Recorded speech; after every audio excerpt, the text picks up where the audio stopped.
A thermal camera tracks a drone in the early morning hours. Israeli officials say it's Iranian and give this series of events.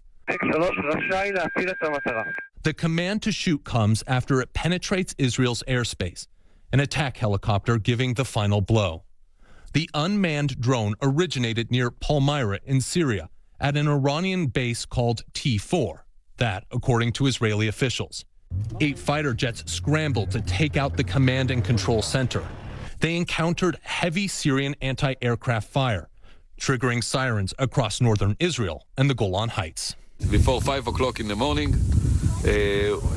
we hear the sirens, 2 sirens. I take my wife and my children. We take them to the shelter. And now we hear, sometimes we hear airplanes in the air. Amid the heavy fire, an F-16 crashes. The pilot and co-pilot eject safely. One seriously injured, the other lightly. A helicopter takes the pilot to a hospital. Israel's military says this is the first plane they've lost in combat in decades. In retaliation, Israel launches another wave of airstrikes, targeting both Syrian and Iranian positions, including anti-aircraft batteries.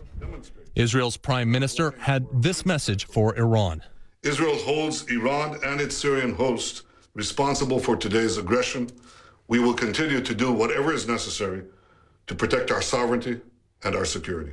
The incident raising tensions in the Golan Heights to a new level. Israeli leaders have been watching the ongoing civil war in Syria just right over there for years.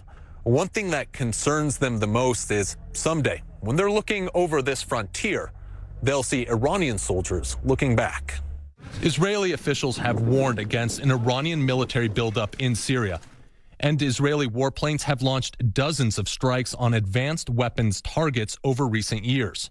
For its part, Iran is warning Israel against further military action, calling the downing of an Iranian drone ridiculous. Iran's foreign ministry saying Iran has a legitimate right to be in Syria. This latest clash could mark a turning point, with Israel's long-enjoyed air supremacy in the region taking a hit. Ian Lee, CNN in the Golan Heights.